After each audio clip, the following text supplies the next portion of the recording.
Good afternoon, everyone.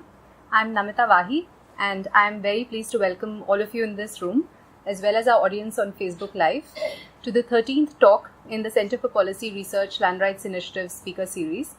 Today, it is my great pleasure and privilege to welcome Mr. Raghav Chandra, who will be speaking to us about on the issues of tribes, forests, and the environment. Mr. Chandra is an officer with the Indian Administrative Services, and he's currently Secretary to the National Commission for Scheduled Tribes. The National Commission for Scheduled Tribes is a constitutional body which was created in 2003 pursuant to Article 338A of the Constitution. Mr. Chandra is also a member of the Senior Group of Secretaries on Social Development and Education. He has earlier been Chairman of the National Highway Authority of India in Delhi, as well as Joint Secretary, Ministry of Road Transport and Highways.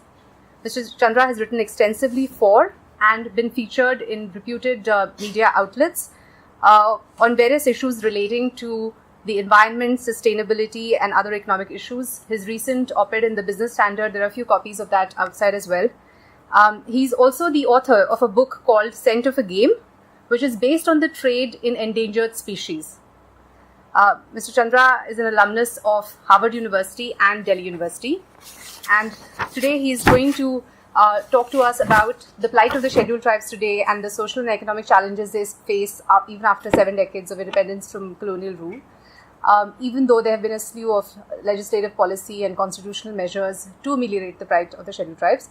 So, a very warm welcome to you once again. And without further ado, I will turn over the mic to him. Thank you very much. Yeah, you can use that.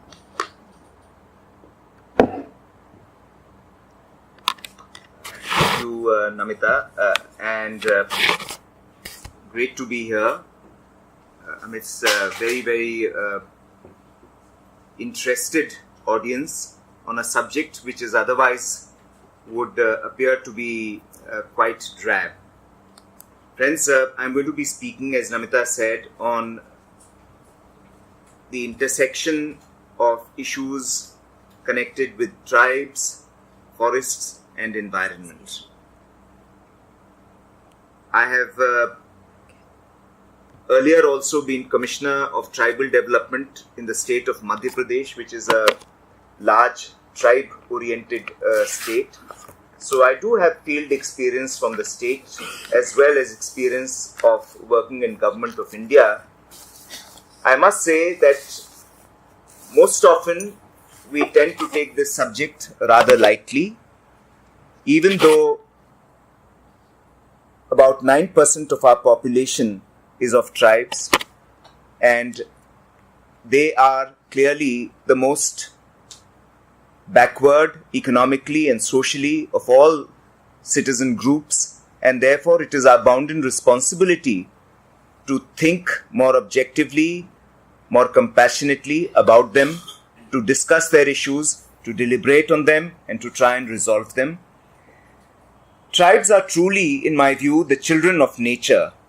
They worship and follow all the rules of nature.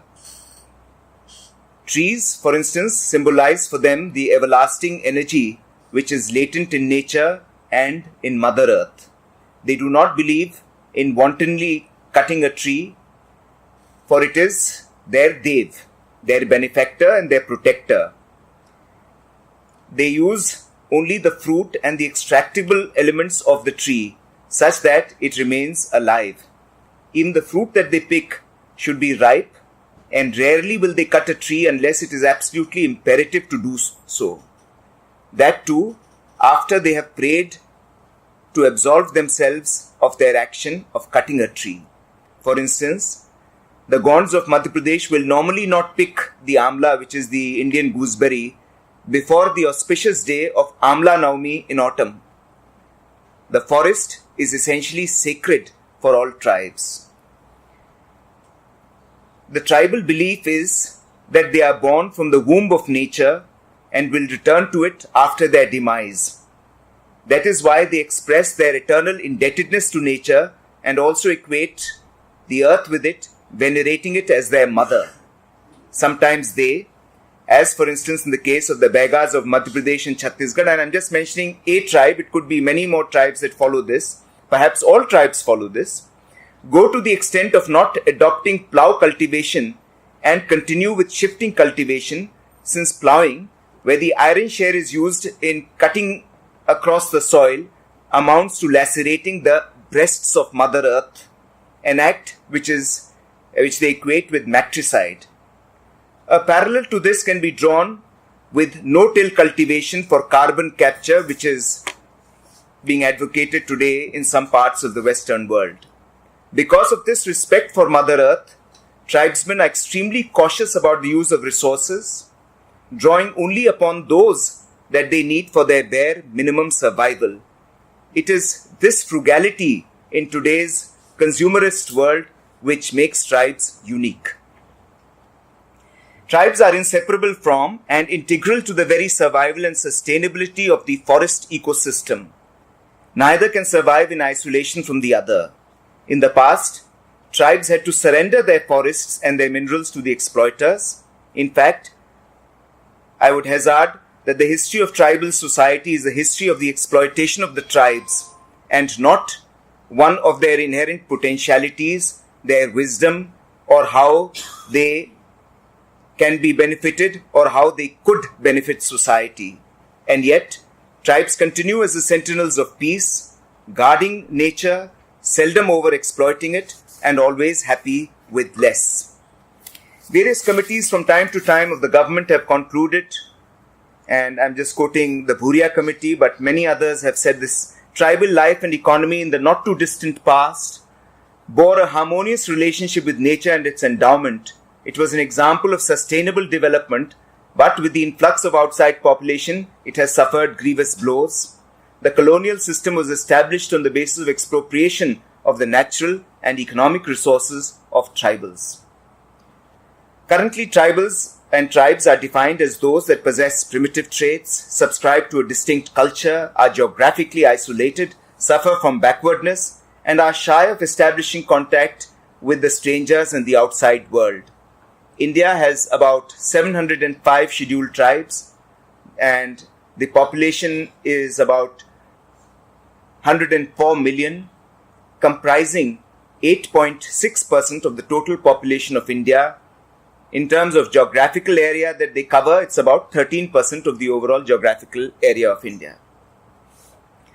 Colonial powers have viewed Indian forests and terrain in a very mercantilist way, as a resource, as an exploitable asset, driven essentially by the profit motive that underlined the East India Company, the forerunner of the British Raj.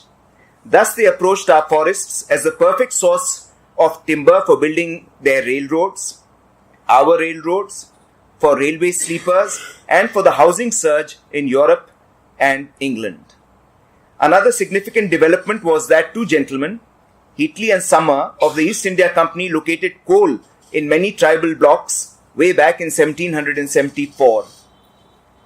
Examination revealed that they were richly coal-bearing areas and were thus earmarked for mining. If the major coal areas are mapped today, it would be noted that they are largely located in scheduled areas in the states of Chhattisgarh, Odisha, Maharashtra, Telangana, Madhya Pradesh, etc. All the coal-bearing areas are in the midst or surrounded by tribal habitations. Having discovered coal, the English then went about their task with ruthless precision and denuded tribal areas of their forest and mineral wealth, killed tribal autonomy, and made tribes their virtual serfs in their own land. Even today, coal so extracted is called Gondwana coal. In fact, the northeast states had less coal, and the cost of production in terms of logistics and other things of terrain and climate was considerably higher, and which is why you have one of the basic differences between the 5th and the 6th schedule. The 5th schedule areas were coal-bearing states that the British wanted to reap, and therefore did not risk the idea of conferring autonomy there. However, they encouraged autonomous councils in the northeast, respecting their customs and traditions and allowing them to develop at their own speed along the lines of what they thought was their own genius. Later, this concept has been carried forward and codified as the 6th schedule of the Indian Constitution, which allows autonomous districts and autonomous regional councils. The status of the tribes of India, even 70 years after independence, shows that they are the most deprived of our social categories. The majority of the tribes are backward and still dependent on agriculture and forests. The gap between the tribes and the rest of the population has only increased post-liberalization, which goes to show that they have not received full advantage of the various development steps that successive governments have taken. The tribes of India, in my view, serve as a benchmark for assessing improvement in the economic condition of the lowest rung and the level of inequality between the haves and have-nots. Key indicators about the tribes will illustrate their situation, but before that, let me mention the survey that was conducted, which said that the top 1% of Indians command 55% of their wealth. Tribes living below the poverty line in the rural areas and their population, as per the 2011-12 survey, was more than 45% compared to only 25.7% of the overall population. So that's a difference of almost 20 percentage points. And this is when you include the tribal population as well in the overall figure. Only 2.6% scheduled tribes today avail the benefit of government health schemes, relative to 32% of the general population. The child mortality rate amongst STs is 36% relative to 18.4% for the general population. Tribal households with drinking water within their premises are less than 20% relative to 47% for the general population. There are glaring vacancies of teachers in tribal schools and hostels. Not surprisingly, the gap in literacy between the tribes and the general population is at least 15%. In tribal PHCs, that is primary health centers, there are massive shortages of doctors. There are huge gaps in nutritional status, vaccination coverage and institutional delivery coverage. The health infrastructure available for the tribes is weak. There was a reported shortage of some 6,500 sub-centers, 1,250 PHCs and more than 309 community health centers. Of the 8.5 million tribal people who suffered displacement due to dams, mines, industries and wildlife sanctuaries, only about 25% of these were rehabilitated properly. Less than 2% tribal households own mechanized 3 or 4-wheel agricultural equipment, and only 5% have any agricultural equipment at all. Most significantly, only about 2% have formal sector jobs compared to the general population, which is at least 5 times better off. The consumption of STs is the lowest in the country. Their consumption levels are significantly below those of the scheduled castes and even the OBCs. Between 2009-10 and 2011-12, that 2-year period, the decrease in the incidence of rural poverty amongst tribes registered an improvement of only 2 percentage points. Thus, at the existing pace of endeavor to merely reach the economic level of the overall population in 2011-12 will take another 20 years. And this is just for the BPL below the poverty line criterion, not about per capita income, which would be even more steep. The general population will have in the meanwhile surged ahead on all parameters in this time, widening the gap. Thus, the overall difference will be several times more precipitous and glaring and will take them many decades to bridge at the current speed of paying attention to tribes. It is indeed unfortunate that for people who worship forests and whose lives are so intricately intertwined with them, it is the forests that should pose the biggest source of conflict for the tribes. Historically, the Forest Department has accused tribes of cutting trees and denuding forests, attributing this to their habit of shifting cultivation from one area to another. But the end on shifting cultivation and the complete control of forests in the hand of the Forest Department has not led to any significant improvement in the density of forests. I would go as far as to hazard saying that the Forest Department in India has an adversarial relationship with the tribes, because their historical moorings, upbringing and training to protect forests is a commercial resource from the perceived depredations of people who have lived near them, the tribes, was seen to be in competition with the forest department's objective to protect the forests for their planned exploitation. As I said, for the tracks and sleepers in the railway network to be laid in peninsular India and for the development works going on in Europe and Britain. Regretfully, this antithetical approach manifests itself even today in the forest department's treatment of tribes. It would not be wrong to say that the idyllic world is one, and I'm talking of the forest departments, is one without the biotic interferences of the scheduled tribes. So at this point, let us look briefly at the history of forests in India. The British passed the Indian Forest Act in 1865. It was intended to bring under state control forest tracts as per the desire of the state, driven largely by the Englishman's lust for hunting, for game. It's also called sometimes the chase, the lust for the chase or the scent of the game. Indian forests were a free game and overflowing with wildlife, and unlike in Britain where there were strict game laws, Indian forests and Indian wildlife was a khula maidan or an open tract for them. They could hunt, they could shoot, they could go about it wherever they want. But in the process, they got addicted to it and they wanted it to exercise control over it, and they wanted to control it in such a manner that only they could give license to those who wanted to do shikar. So that was one of the underlying motives of the various forest laws. The Forest Act had no provisions to acknowledge, recognize or grant rights to customary users, the tribals. This law was amended in 1878 by which the very nature of common property was changed and forests were brought under direct state control, and by then the Raj had come into being. A new classification was created categorizing forests into three different distinct categories of reserve, protected and village forests. Any rights people enjoyed over forests were seen as concessions that could be withdrawn at will. Essentially, control of the forests was intoxicating and addictive.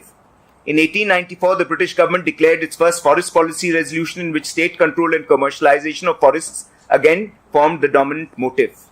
The ostensible aim of this policy was to conserve forests that were under the threat of depletion due to indiscriminate use, but what in effect it did was to strengthen government control over forests and enable to further exploit forests and supplement state revenue and hold all licenses for shikar. The key British legislation on forests was the Indian Forest Act of 1927, which prevails even today. This act tried to consolidate laws relating to a number of issues regarding forests and forest produce. The 1952 forest policy further amplified the intention of the state to monopolize forests. Village communities in the neighborhood of a forest will naturally make greater use of its products for the satisfaction of their domestic and agricultural needs. Such use, however, would in no event be permitted at the cost of national interests. So they had pre-emphasized the power of eminent domain. The accident of village being situated close to a forest does not prejudice the right of the country as a whole to receive the benefits of a national asset. That has continued to be the dominant theme because of the Imperial Forest Service was created by the German botanist Dietrich Brandis, the father of what is known today as the working plan for forestry, along the lines of how the British intended them to be when they set up the Forest Research Institute. The stated mandate of the service was scientific management of the forest to exploit it on a sustained basis for primarily timber products. Even later, the National Commission of Agriculture too had extended this thought, and with the 42nd Amendment of the Constitution, forests were transferred from the state list under the 7th schedule of the concurrent list, bringing that within the purview of the centre. The Forest Conservation Act was passed in 1980 with epochal ramifications for the tribes who had historically dwelt in the forests.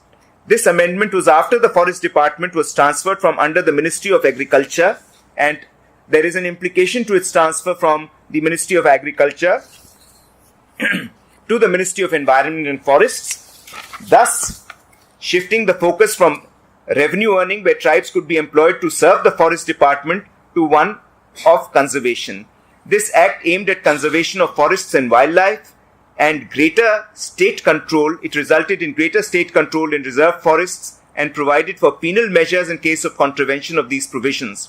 It also sought to ensure that encroachers of forest land for purposes of cultivation or other purposes were kept out at all costs. And the Forest Conservation Act today has been one of the most deleterious instruments of modern state policy vis-a-vis the scheduled tribes, because they have survived and sustained on forests. They have had a symbiotic relationship for the forests, whereas the Forest Conservation Act sought to throw them out, treating them as interlopers and encroachers. Only in the National Forest Policy of 88 that for the first time tribal needs were reconciled and recognition was given to the fact that the rights and concessions of tribal people and others whose life depend on forests should be fully protected. The principal aim was to ensure environmental stability and ecological balance between all life forms. However, there was a catch. The rights and concessions should always remain related to the carrying capacity of forests. 1995 come the Godavarman case before the Supreme Court through a PIL by environmental friendly activists against, and in a very narrow view of what is environment. They thought the forests are the environment. Very frankly, I differ with that view. I think human beings are more important than the forests. And until and unless you can keep in view the centrality of the human being, any amount of forest or any amount of environment has no relevance. It is just a physical asset. Unfortunately, the outcome, and I know I'm going to spark off a debate on that, but it's interesting. Unfortunately, the outcome of this case was a set of Supreme Court orders that effectively sealed the fate of tribes who lived in the forests. When the court forbade the union government to allow indiscriminate encroachments without its permission, it was interpreted as a carte blanche to the forest department to evict tribes. Widespread protests ensued. Recognizing the need to address the problem for once and for all, the government of the day discussed the subject of forest encroachments in the National Advisory Council in 2004, and this was when it was felt that appropriate legislation should be drafted for the settlement of tribal rights, the rights of tribal communities, along with verification of eligible encroachments. Both in colonial times and in independent India, forest areas were delineated in a summary manner, without taking into account the rights and livelihood consideration of forest-dwelling tribes. The problems of these communities were compounded, as I said, after the Forest Conservation Act, and essentially by the concept of Western property rights law being enforced upon a people who were happy to live the way they lived. Tribes did not have any documents. Tribes did not have any record of rights. But Western property rights required you to have property rights, required your land to be demarcated, delineated, and never really recognized anything as a community right. The entire focus was on individual rights. So people who were living peacefully were suddenly disturbed. Many tribes were left without any entitlement to the land which was rightfully theirs, simply because the land had been taken away from them for forestry operations and they had no means of protesting. The biggest problem with tribes today in all facets of life is their inability to articulate their grievances, their inability to communicate, their inability to fight for their rights. Those who were inside the forests suddenly lost their identity and became encroachers on the very land on which they had thrived all along.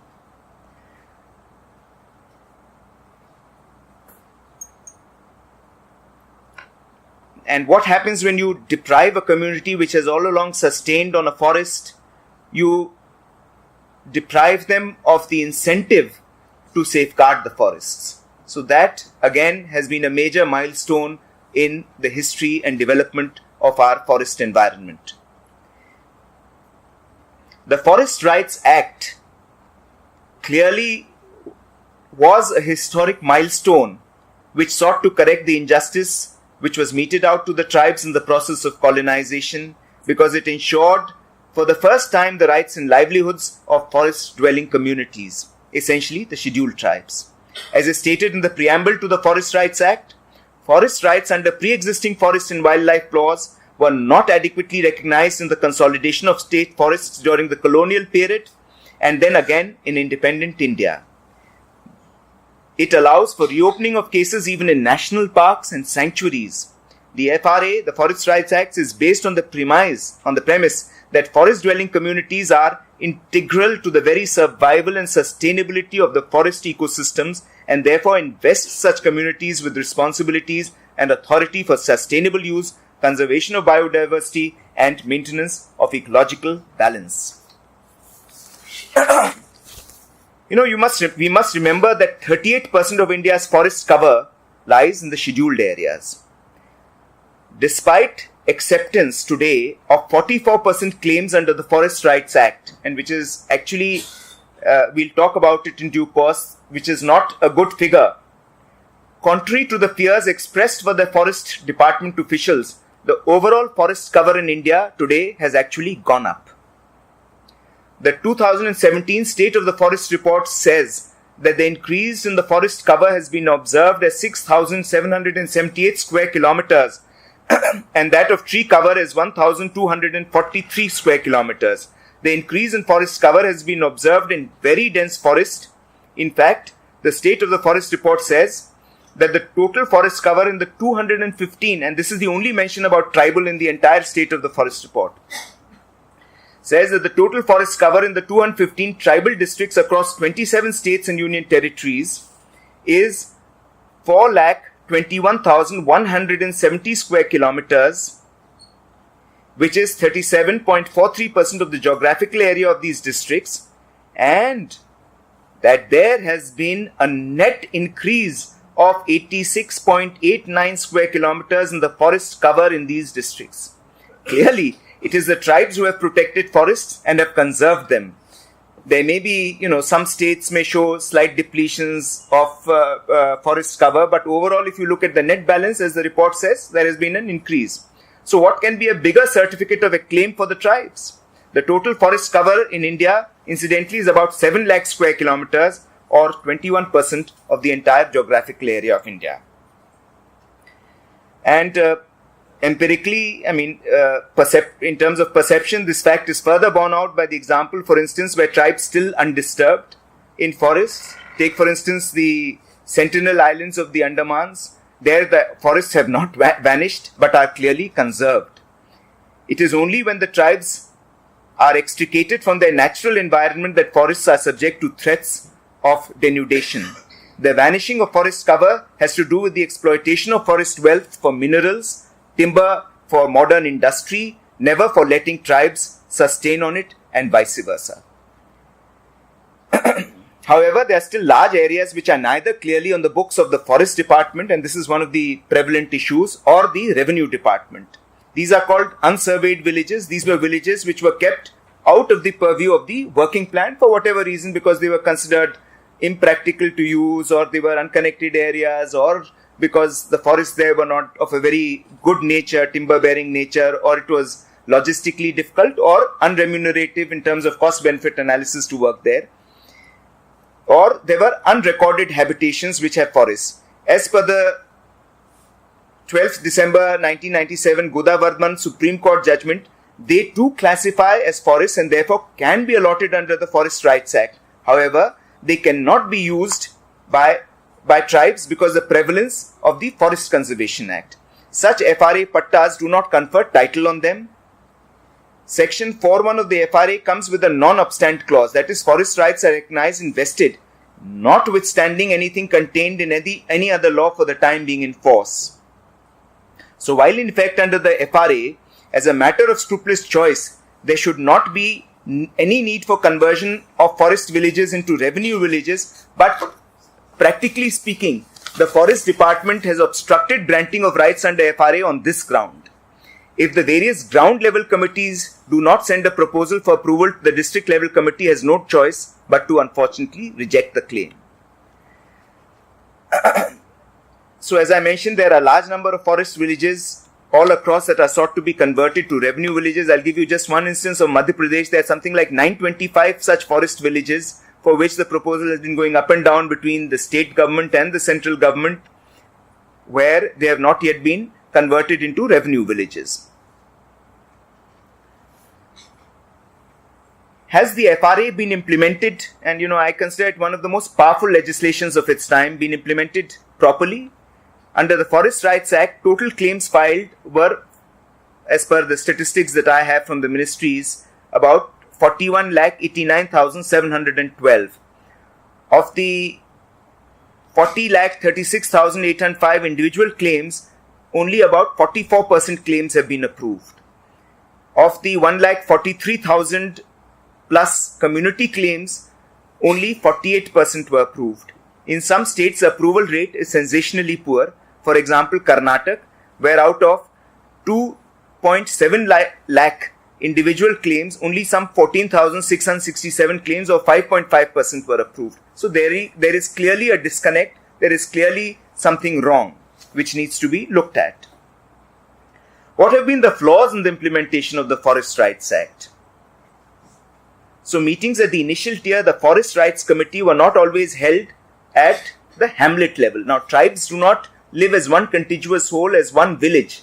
They spread themselves out across majras, tolas, paras, and different hamlets. So you have to necessarily hold those meetings at the level of a hamlet. But if you hold them at the level of a panchayat, then you will not get satisfactory results, because those panchayats are driven by forest guards, are driven by the panchayat secretary, who has no interest in safeguarding in most cases, of the rights of the forest dweller. So the objective of mandating meetings at the Gram Sabha level was that people should know each other and therefore arrive at the right conclusions. That was the lowest tier. So the Gram Sabha would have to recommend, then it would go to the subdivisional level committee, SDLC. From the SDLC, it would go to the district level committee. And the SDLC was not a committee that could refuse. SDLC only had to forward. But in most cases, we have found in several cases that SDLCs have been rejecting claims and have not carried them forward to the DLCs. However, when meetings are convened at the Gram Panchayat level, there is a problem, because the Gram Panchayat comprises several villages. There is a sense of indifference to localized situations, and they are more amenable to the ministrations of the official machinery, namely the forest and the revenue department. In fact, the Forest Rights Act allows the secretary of the FRC to maintain minutes of their meeting without the presence of the Panchayat secretary, but in practice that has not happened. Further, when meetings are held at the Panchayat level, if the terrain is difficult, travelling from one village to the Panchayat headquarters or from a remote hamlet is truly challenging. So that's a logistical issue. With the quorum mandated at 50% attendance of claimants, if you have a Panchayat level quorum, you will never meet the quorum. This quorum is difficult to fulfill if the meetings are at the Panchayat level. Practically no forest rights have been accepted for tribes staying in the national parks, wildlife sanctuaries and tiger reserves. In fact, the FRA is duly applicable there also, because the definition of forest land under section 2D describes forest land as land of any description falling within the forest area and includes sanctuaries and national parks. The reason for this is that FRA in any case only recognizes pre-existing rights which are already being exercised in ecologically sensitive areas. No new rights are being created. Forest officials have generally exercised the caveat provided by section 4.2 of the Act that where there is a potential threat to critical wildlife habitats, in such cases critical wildlife habitats may be identified and parts of them may be declared inviolate areas for wildlife protection. Often SDLCs, as I mentioned, have disposed of recommendations at their level, whereas they were only mandated to examine the proposals and send them to the DLCs, and so on. This point I've already made.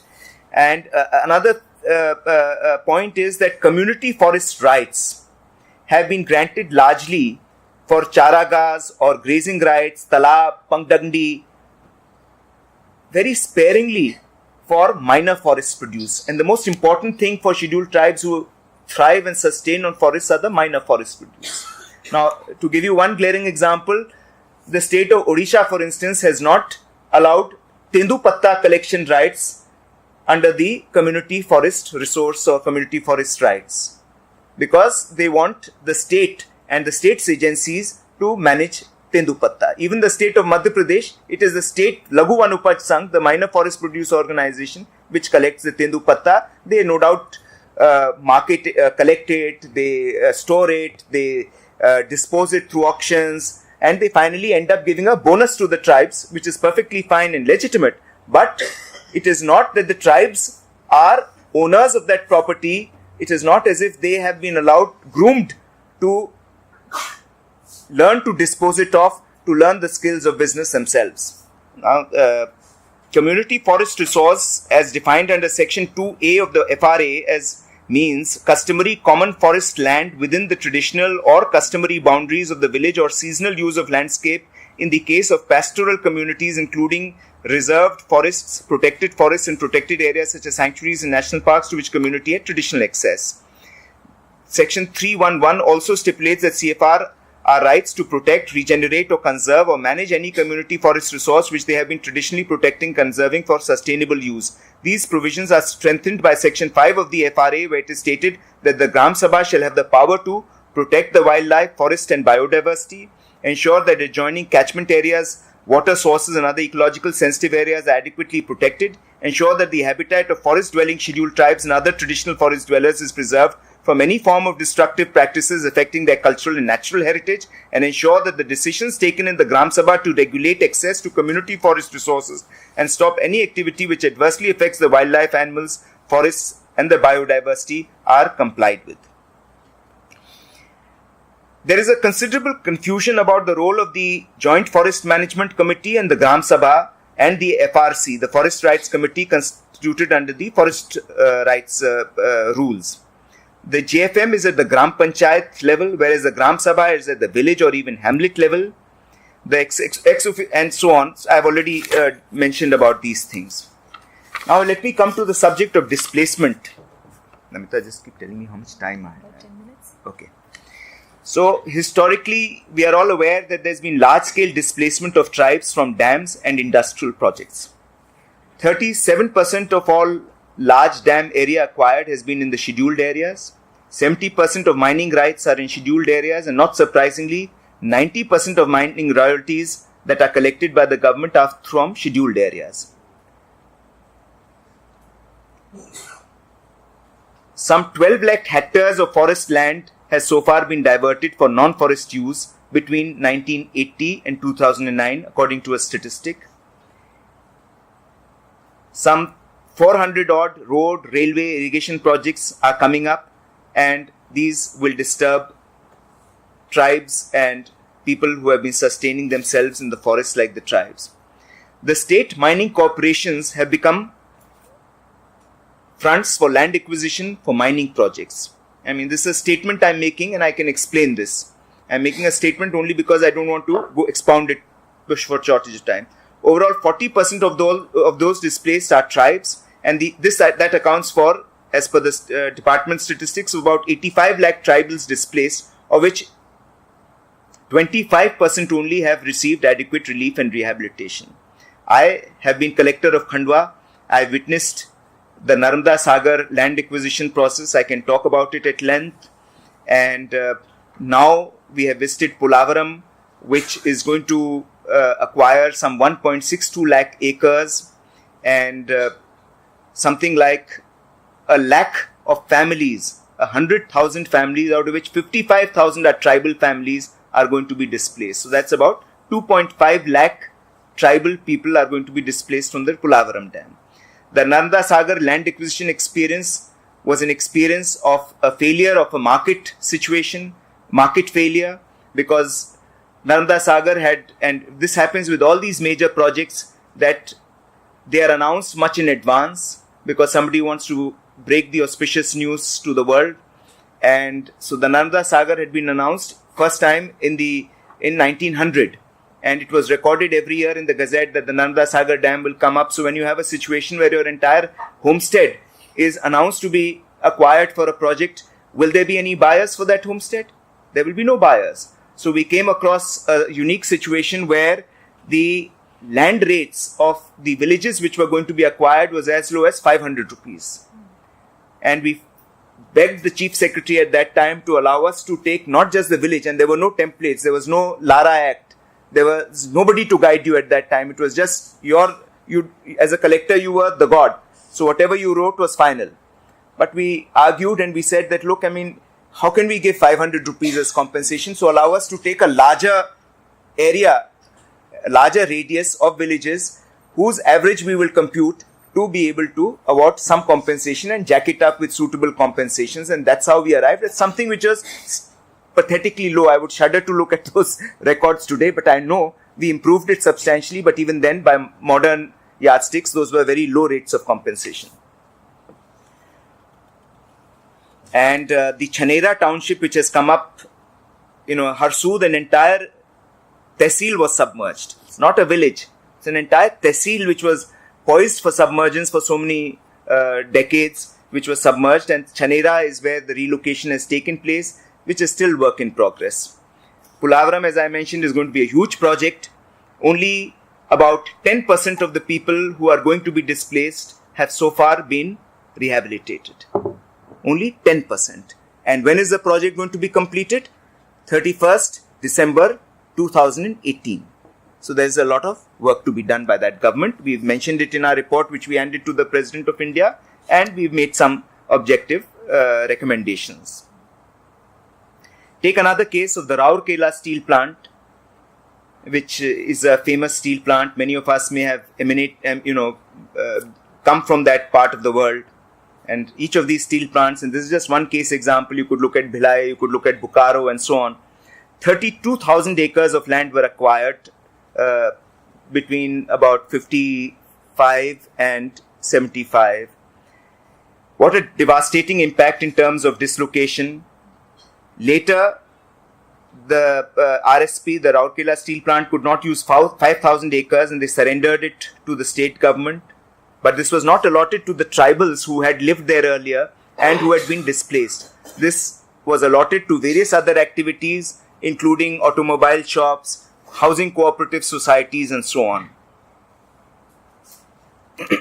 And out of this, about 25,000 acres was tribal land, because this is an entirely scheduled area, entire Rourkela district. In 1973, it had been decided that one person from each displaced family should be provided employment in the RSP. However, in 1986, this facility was withdrawn through a circular of the Bureau of Public Enterprises. The matter went right up to the Supreme Court, and for many years it was contested there. Finally, the Supreme Court ordered almost 1,100 people to be provided employment. Unfortunately, many of those who got employment were not genuine sufferers and were non-tribals.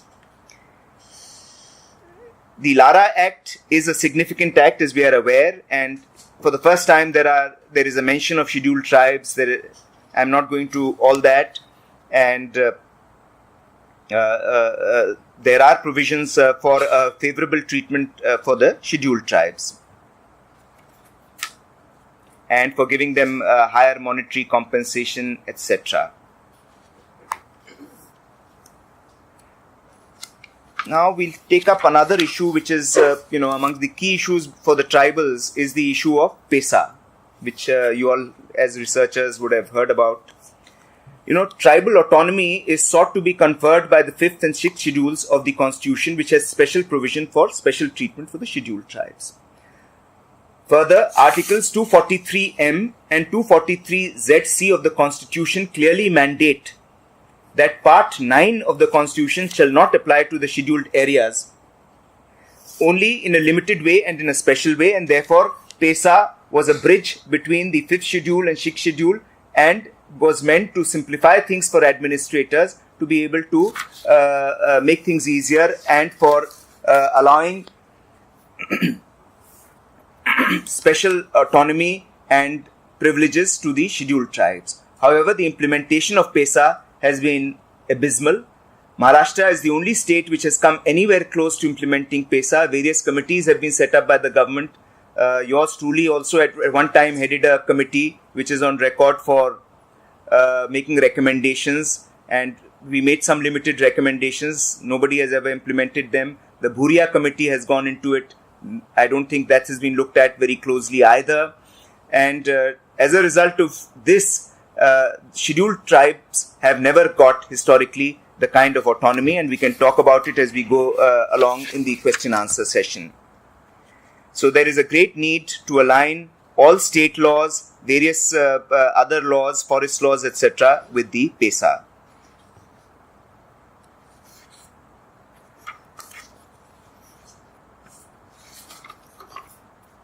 The Prevention of Atrocities Act is an act which also affects the scheduled tribes, and often it is felt that it is an act which is grossly being misused.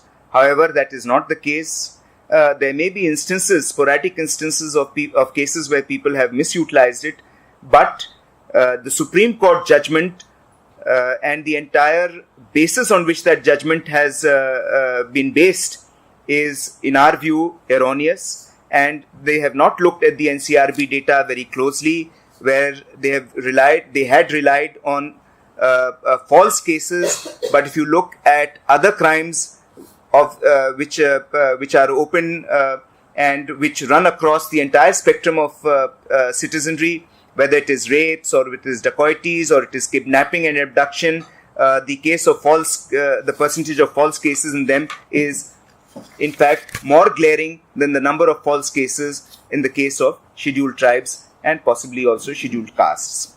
So that is very much there. And we have come across in our commission various cases of scheduled tribe people being exploited, and until and unless the government or the bodies such as this intervene, the police are only too happy not to apply the Prevention of Atrocities Act, especially when the person concerned, the person alleged to have committed the crime, especially when he's a well-to-do person or a person who is influential, PO Act is seldom applied. So there is a need for dealing with this. There is a case, and I'll talk about it, of Madhu of Attapadi in Kerala. This was widely reported of a mentally retarded tribal boy who was beaten up by non-tribals in a horrendous sort of case. So we took that up seriously, and I'll be very happy to talk about some of the learnings from that case. Besides, people think that atrocities can only be of a physical kind, whereas atrocities can also be of a mental kind. And not writing a CR in time can be, or not giving a fair treatment to someone in terms of general working arrangements can also be a form of harassment. But that, unfortunately, is never really looked at very seriously. Lastly, I would talk about tribes and environment. As I mentioned, tribes have worshipped trees historically, and they have their sacred groves amongst the trees. For instance, the tribals of Jharkhand worship a grove of sal trees as what they call their Sharna Sthal. What we say Sharna, they say Sarna Sthal, clearly under the belief that trees absorb carbon dioxide and emit oxygen, sustaining life on our planet. For the tribes, God is in the rivers, mountains and plants. Various sacred groves exist all over the country. Every state and its scheduled tribes have various sacred groves, and various villages have them. There is an issue about TSP spending, which I have mentioned briefly while we were discussing, but I'll be very happy to talk about it. So, ladies and gentlemen, in conclusion, I would say that the world of the tribe is simple, frugal, self-abnegating. It's a world without any of the sophistry and subterfuge of the modern world. It is a casteless, classless, irreligious and incorruptible world in which you can pray without being preyed upon, in which fellow humans are loved and not lynched, one in which women are respected and not raped, in which people are polite and not political. It is a world in which wealth and prosperity are not benchmarks of success, but a happy family, a bountiful forest, and an unruffled environment is. The tribes and our tribes have to be nurtured along the lines and at the speed that they are comfortable with. Going forward, mankind may soon realize that it desperately wants to go back to where it once came from, and then it would regret if it could not find any example of how it had once lived. Thank you.